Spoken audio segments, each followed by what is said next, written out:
Kayleigh, Susan Rice wrote an op-ed yesterday in the New York Times that said that President Trump has kowtowed to President Xi, and also has said that called his response to the coronavirus deadly, classified as a deadly mishandling. What's the White House's response to that? So you said that came from Susan Rice, was it? Okay, so first I would want to take a moment to address the president's response, because the president has had an extraordinary and early response to the coronavirus. I would note, Dr. Birx, the early work of President Trump, both with travel restrictions and quarantine, has bought us the time and space necessary to have this task force be very effective. Dr. Fauci saying that the president's response has been impressive. You can't imagine under any circumstance that anyone could be doing anything more. I can go through the actions. There's a detailed timeline out there of January 6th, Wuhan issuing a travel notice issued on Wuhan when there were 0 cases in the United States. The 17th, 0 reported U.S. cases, and there were public health entry screenings at major U.S. airports. Of course, the infamous travel restrictions that were called xenophobic by Democrats on January 31st. A lot of action in February on developing a test and making sure we were moving forward as speedily as possible on that. Keep in mind, in late February, Pelosi was saying, come to Chinatown, it's very safe, but the president had already taken very early action. And I know you brought up Susan Rice in that context, but I'm going to bring her up in another context that's equally as newsworthy, and that is the email that was declassified from Susan Rice on Inauguration Day, which is so peculiar. It set the scene. It's Inauguration Day.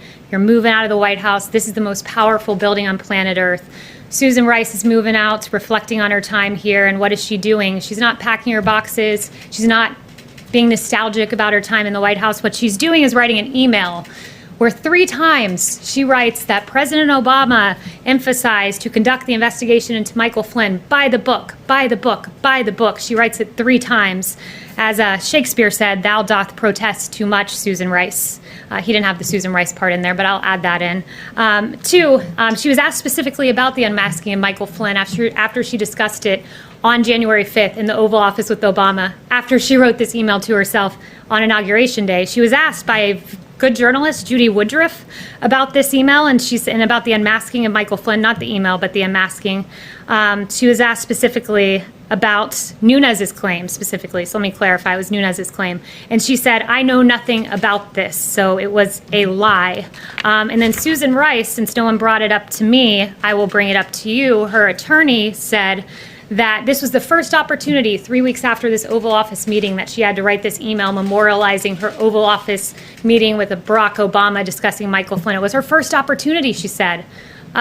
Interesting, because she had an opportunity in those 3 weeks on January 10th to do a passing of the baton event with none other than Michael Flynn, where she praised him, wished him success, and talked about the great transition into the White House. And then on January 12th, she was able to participate in a story that published on that date in the lifestyle section of the Washington Post. So she never had time to write this email until Inauguration Day as she's rushing out the door, when in fact she had an opportunity to do all of those things. I'll leave that with you. Thank you for bringing up Susan Rice, not in the context that I wished, but for allowing me to share that with you.